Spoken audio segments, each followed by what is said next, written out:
जय हिंद दोस्तों। आज हम जो है रूस व यूक्रेन के बीच जो विवाद पनपा है उसके बारे में विस्तार पूर्वक विश्लेषण करेंगे तथा जानेंगे कि कौन कौन से ऐसे कारण हुए जो कि आज जो है 21वीं सदी में इस तरह के युद्ध का सामना करना पड़ा है। तो आइए चलते हैं, जानते हैं कि रूस और यूक्रेन में कौन कौन से ऐसे मुद्दे हैं जो कि इस समय विवाद का कारण बने हुए हैं। देखिए दोस्तों, इसकी कहीं न कहीं पृष्ठभूमि जो शुरू होती है, वो शुरू होती है आपकी 1945 में, जो द्वितीय विश्व युद्ध समाप्त हुआ था। द्वितीय विश्व युद्ध के समाप्त होने के बाद जो है दुनिया एक कहीं न कहीं 3 भागों में बँट गई थी। 3 भागों में बढ़ गई थी, इसका क्या मतलब है? तो 1945 में सेकंड वर्ल्ड वॉर के बाद जो है सेकंड वर्ल्ड वॉर खत्म हुआ था, ठीक है? और सेकंड वर्ल्ड वॉर के खत्म होने के बाद जापान बहुत ताकतवर था, ब्रिटेन बहुत ताकतवर था, लेकिन युद्ध में इतना भारी भरकम खर्चा होने के बाद जो है जापान और ब्रिटेन और कई अन्य देशों की ताकत कम हो गई थी। लेकिन इसमें जो है 2 देश काफ़ी महत्वपूर्ण रूप से उभरे। पहला था अमेरिका और दूसरा था आपका रशिया। और रशिया को उस समय रशिया ना बोलकर यूएसएसआर बोला जाता था, ठीक है? अमेरिका के पक्ष में कई देश थे, यूएसएसआर के पक्ष में कई देश थे, तथा एक और दुनिया थी जिसका नाम था non alignment countries. Non alignment countries, ठीक है? इस नॉन अलाइनमेंट कंट्रीज, तो देखिए अमेरिका के पक्ष में जो देश थे वो पूंजीवाद के समर्थक थे। पूंजीवाद यानी कैपिटलिज्म, ठीक है? इंग्लिश में इसको कैपिटलिज्म हम लिखते हैं। जबकि यूएसएसआर यानी रशिया के समर्थन में जो देश थे उनको हम समाजवाद समर्थक बोलते हैं। समाजवाद या साम्यवाद भी इसको बोल सकते हैं, साम्यवाद, ठीक है? और एक तीसरी दुनिया भी पनपी थी जो ना पूंजीवाद की समर्थक थी ज्यादा, ना ही समाजवाद की समर्थक थी, ठीक है? ना अमेरिका के पक्ष में थे ना रशिया के पक्ष में थे। वो जो है न्यूट्रल रहते थे हमेशा, यानी गुट निरपेक्ष, किसी भी गुट में जाना पसंद नहीं करते थे, ठीक है? तो इसमें जो है इंडिया वगैरह सब इसी में आते थे असल में। तो ये कहीं ना कहीं इसका बेस बना, आज जो घट रहा है उसका कहीं ना कहीं ये भी एक महत्वपूर्ण कारक है। तो आइए अब हम जानते हैं कि अमेरिका और रशिया में जो विवाद बीच में था उसमें क्या क्या घटनाक्रम किस किस प्रकार से होता चला गया। तो देखिए दोस्तों, अब अमेरिका और एक तरफ था रशिया, ठीक है? एक तरफ था रशिया को यूएसएसआर बोलते हैं, ठीक है? अभी मैं बताऊंगा यूएसएसआर क्या होता था। अमेरिका, देखिए अमेरिका के जो समर्थन में जो देश थे, क्योंकि दुनिया जो है 3 भागों में, मतलब एक तरह से राजनीतिक रूप से 3 भागों में बट गई थी, विचारधाराओं के आधार पर 3 भागों में बट चुकी थी, ठीक है? एक गुट था जो अमेरिका के समर्थन में था, ठीक है? ये कौन लोग थे? ये थे पूंजीवादी समर्थक, ठीक है? पूंजीवाद का समर्थन करने वाले लोग थे, ठीक है? तो जो है आपकी पहली दुनिया के लोग कहलाए, ठीक है? तो पहली दुनिया किसको कहा गया? जो अमेरिका के समर्थन में थे, ठीक है? इसमें आपके साउथ कोरिया था, ताइवान था, और भी कई, ताइवान तो खैर आगे काफी युद्ध भी हुआ ताइवान में इन चीजों को लेकर, वो मैं बाद बताऊंगा, ठीक है? और रशिया में क्या था? रशिया में जो है रशिया को छोड़कर अन्य जो है 15 देश इसमें थे, ठीक है? 15 देश इसमें और भी थे जो कि यूएसएसआर का निर्माण करते थे। क्योंकि सेकेंड वर्ल्ड वॉर में क्या हुआ था, रशिया ने हिटलर पूर्वी पश्चिमी रशिया की तरफ भयंकर रूप से बमबारी वगैरह और पूरा तबाही मचाया हुआ था। तो रशिया की सेना उसके जवाब में जो है मारते मारते जो है आपकी, मतलब युद्ध के मैदान में जो है, मतलब बढ़ती चली गई आगे। और एक समय ऐसा है कि रूस की सेना जर्मनी के बर्लिन शहर तक पहुंच गई, ठीक है? तो बर्लिन की दीवार वगैरह उसी समय की घटनाएं हैं, वो सब मैं बताऊंगा इसमें, ठीक है? अब बाद में। तो 15 देश इसमें थे यूएसएसआर में। यूएसएसआर का जो फुल फॉर्म था वो था यूनियन सोवियत। सोवियत का मतलब होता है मजदूर, क्योंकि ये जो रशिया था वो समाजवाद के समर्थक लोग थे, ठीक है? और समाजवाद की विचारधारा जो होती है, साम्यवाद की जो विचारधारा होती है, वो कार्ल मार्क्स के हिसाब से चलती है। कार्ल मार्क्स ने ये सिद्धांत दिया था कि देश की जो वित्तीय अर्थव्यवस्थाएं होनी चाहिए वो कहीं ना कहीं समाज के हित में, गरीब मजदूर और लेबर क्लास जो होता है उसके हित में होनी चाहिए। तो ये जो यूनियन सोवियत सोशलिस्ट रिपब्लिक, ठीक है। क्योंकि मैं अभी डायरेक्ट रशिया और यूक्रेन विवाद पे नहीं आता हूँ, पहले इसकी पृष्ठभूमि को थोड़ा सा हम लोग जानना बेहद जरूरी है, ठीक है। तो यूनियन सोवियत सोशलिस्ट रिपब्लिक, ये यूएसएसआर का पूरा नाम था, ठीक है। सोवियत मतलब होता है मजदूर, ठीक है। सोशलिस्ट मतलब समाजवाद, रिपब्लिक मतलब आप लोग जानते ही गणराज्य, ठीक है। तो इस तरह की इसमें 15 देश को कैप्चर करके पूरा यूएसएसआर को बनाया गया था आया समझ में।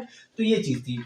हाँ, एक चीज और भी थी, अमेरिका और रशिया 1945 में सेकेंड वर्ल्ड वॉर के खत्म होने के बाद 1991 में रशिया टूट जाता है, यानी यूएसएसआर का विघटन 1991 में क्या होता है, इसका विघटन होता है, ठीक है।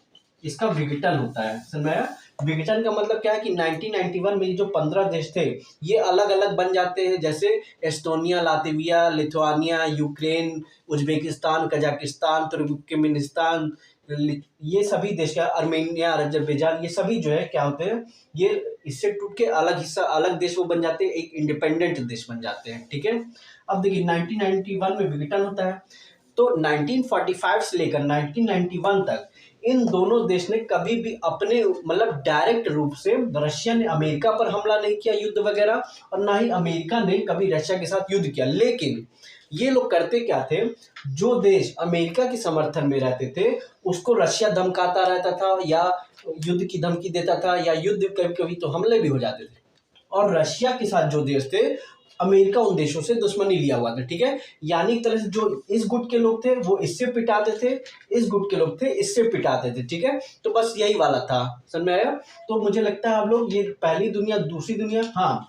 और एक जो थर्ड अलाइनमेंट था वो क्या था आपका, गुट निरपेक्ष लोग थे, ठीक है। गुट निरपेक्ष, गुट निरपेक्ष, नॉन अलाइनमेंट जिसको बोलते हैं, ठीक है। गुट निरपेक्ष में आपका इंडिया भी था, ठीक है, इंडिया था। तो मैं इंडिया जो है किसी की तरफ नहीं था, ना रशिया की तरफ ना अमेरिका की तरफ। लेकिन 1971 में जो पूर्वी पाकिस्तान को का विघटन होता है और उसकी जगह बांग्लादेश नाम का नया देश जो बनता है, उसमें रशिया ने काफी मदद की थी, और भारत और रशिया की काफी घनिष्ठ मित्रता हो गई थी, जिसके बाद से अमेरिका भारत का काफी विरोध करने लगा था। और उसके बाद से जो है इंडिया शुरू में तो गुटनिरपेक्ष ही था, लेकिन बाद में चल के जो है वो रशिया का थोड़ा सा पक्ष लेने लगा था, क्योंकि ये रशिया थोड़ी करीब भी था, यूएस तो दूर था, यूएस पाकिस्तान में थोड़ा ज्यादा उस समय साथ देता था। आज परिस्थितियां खैर बदल चुकी है, लेकिन पहले जो है यूएस और भारत में बहुत घनिष्ठ मित्रता नहीं थी, ठीक है। तो आइए अब हम जानते हैं, अब हम चलेंगे, अगला टॉपिक हमारा जो रहेगा वो रहेगा नाटो के बारे में, ठीक है। तो आपने बेस इसका समझ गया कि आज जो वर्चस्व की लड़ाई चल रही है वो कहीं ना कहीं इसका कारण ये भी था हमारा, ठीक है। तो अब हम वर्तमान परिस्थिति के अनुसार एनालिसिस करेंगे कि वर्तमान में जो हो रहा है उसका कारण और क्या क्या चीजें। अब देखिए दोस्तों, नाटो, नाटो का पूरा नाम है नॉर्थ अटलांटिक ट्रीटी ऑर्गेनाइजेशन, ठीक है। तो नाटो जो संस्था है इसका पूरा नाम है North Atlantic Treaty Organisation. Atlantic मतलब अटलांटिक महासागर जो है उसके नाम पे अटलांटिक पड़ा है, ठीक है। इसकी स्थापना कब हुई थी? तो दोस्तों इसकी स्थापना जो हुई थी, इसकी स्थापना हुई थी 4 अप्रैल 1949 को, 1949 में इसकी स्थापना हुई थी, 4 अप्रैल को हुई थी। कहाँ हुई थी? वॉशिंगटन डीसी में हुई थी, ठीक है, वॉशिंगटन डीसी में हुई थी, ठीक है। इसकी स्थापना वॉशिंगटन डीसी में हुई थी। अब देखिए नाटो जो संस्था है इसका प्रमुख कार्य क्या था? नाटो की स्थापना केवल इस उद्देश्य से की गई थी कि नॉर्थ अटलांटिक साइड में जितने भी देश है सटे हुए, जैसे यूएस, ब्रिटेन, फ्रांस, जर्मनी और यूरोप के तो ज्यादातर कंट्रीज, ठीक है, ये जो है इसके सदस्य हैं, ठीक है। इसके कुल मिला के 30 सदस्य हैं, ठीक है। और इसको बनाने का जो मुख्य मोटिव क्या था कि दुनिया के मतलब इन 30 देशों को यूनाइट होकर रहे, ठीक है। और इसका जो बेसिक चार्टर है वो यह कहता है कि इन 30 देशों में से यदि कोई अन्य देश इन 30 में से किसी भी एक देश पर हमला करेगा तो नाटो की सेना मिलकर उसका सामना करेगी, ठीक है। तो इसी के बाद से ये जो विवाद पनपा है यही है। तो देखिए, पहली बात तो मैंने आपको इससे पहले बताया कि जो कोल्ड वॉर उस समय चल रहा था, शीत युद्ध जो चल रहा था, जिसमें रशिया और अमेरिका और नॉन अलाइनमेंट, ये तीन भागों में दुनिया राजनीतिक रूप से बढ़ चुकी थी, ठीक है। उसी को शीत युद्ध बोला गया था। 91 में विघटन हुआ था खैर, लेकिन 1949 में इस तरह के संगठन की स्थापना हो गई थी, जिस वजह से रशिया को भी इन चीजें पसंद नहीं आई थी, ठीक है। लेकिन होता क्या है, 1991 में जो है 1991 में यूएसएसआर का विघटन होता है, मैंने आपको बताया था, ठीक है। और यूएसएसआर के विघटन के बाद जो है, जो हिस्सा यूरोप की कुछ कंट्रीज जो है, जो कि पश्चिमी रूस का भाग है, वो उसके कुछ देश जैसे एस्टोनिया, लातविया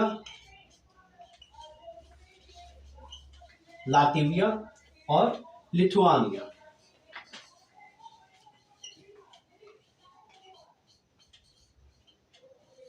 ठीक है। तो एस्टोनिया, लातविया, लिथुआनिया, ये तीन देश है। ये तीन देश क्या होते हैं, यूएसएसआर से टूटकर ये नाटो में शामिल हो जाते हैं, ठीक है।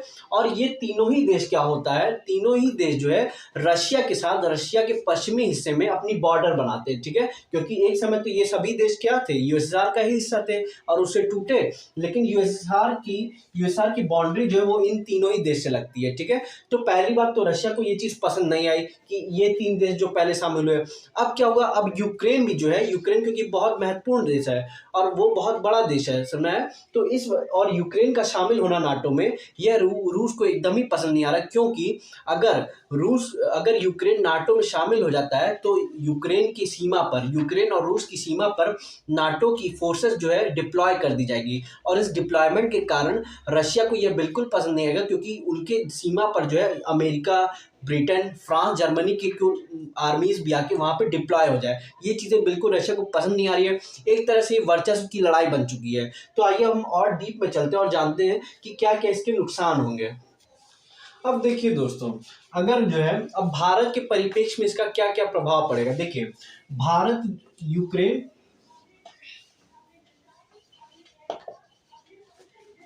और रशिया, ठीक है,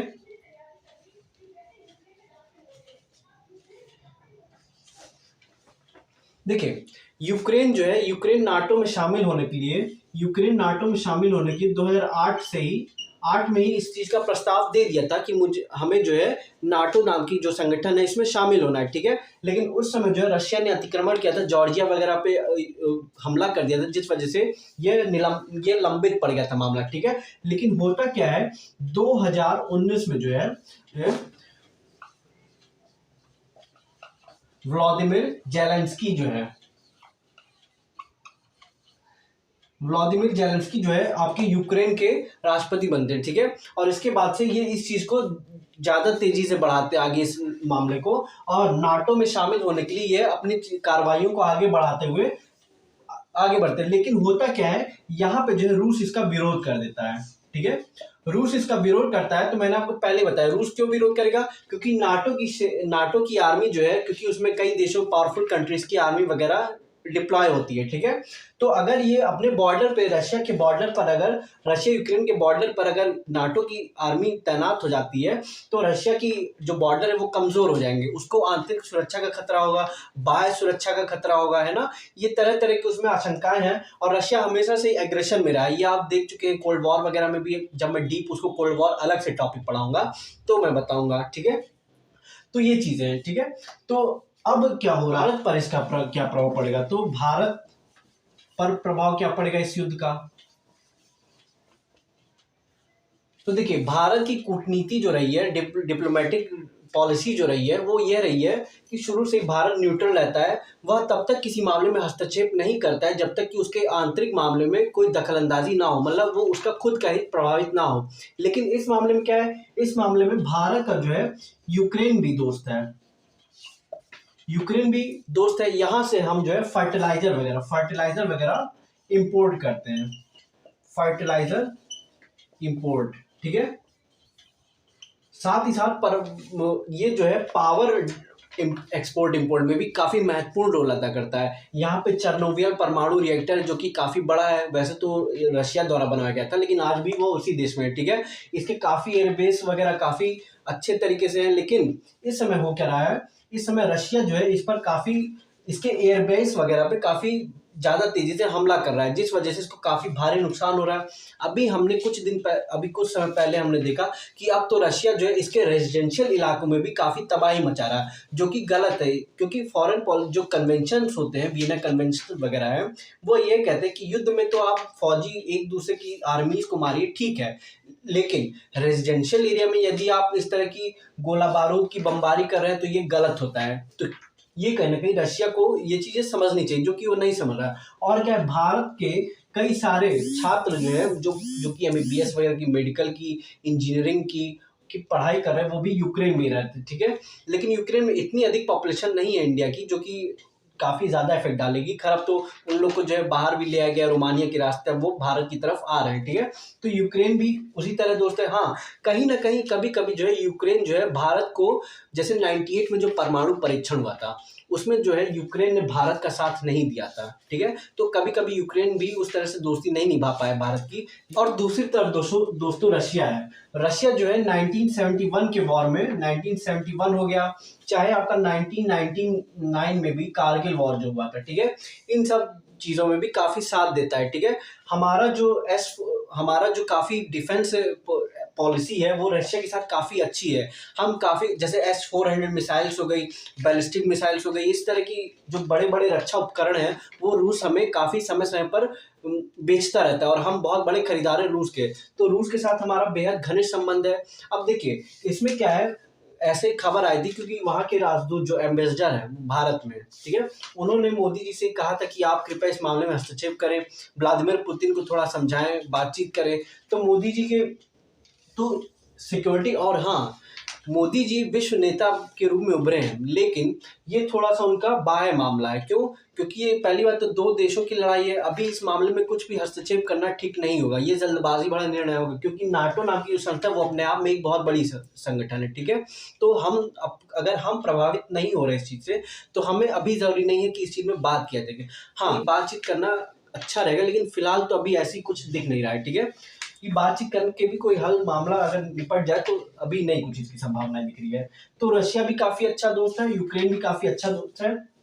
अब हम आगे चलते हैं और जानते हैं कि रूस हाँ, कि इसको किस किस तरह से समाप्ति इसकी की जा सकती है, क्या क्या इसके हल निकाले जा सकते हैं जिस वजह से युद्ध कम से कम हो।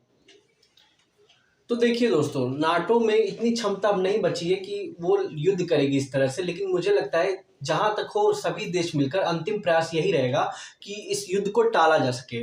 शांति दूत के रूप में मोदी जी ज़रूर बात कर सकते हैं, भारत जैसा न्यूट्रल देश अब पूरी दुनिया में कहाँ होगा भाई?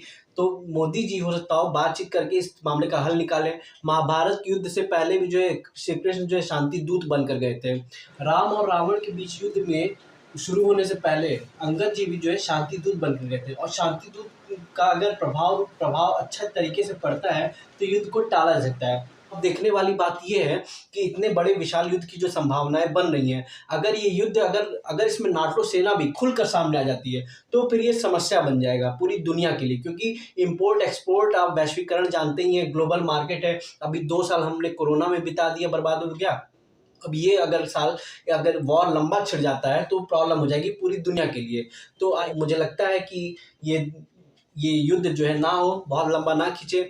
यूक्रेन और रशिया को जो है आपस में कुछ समझौते करने चाहिए। नाटो को भी समझना चाहिए कि यूक्रेन का किस तरह से साथ देना है। व्लादिमीर पुतिन को समझाना चाहिए इस चीज़ों को। तो अगर इसके बाद यदि कुछ प्रमुख घटनाक्रम बनता है तो मैं फिर से वीडियो बनाऊँगा। धन्यवाद।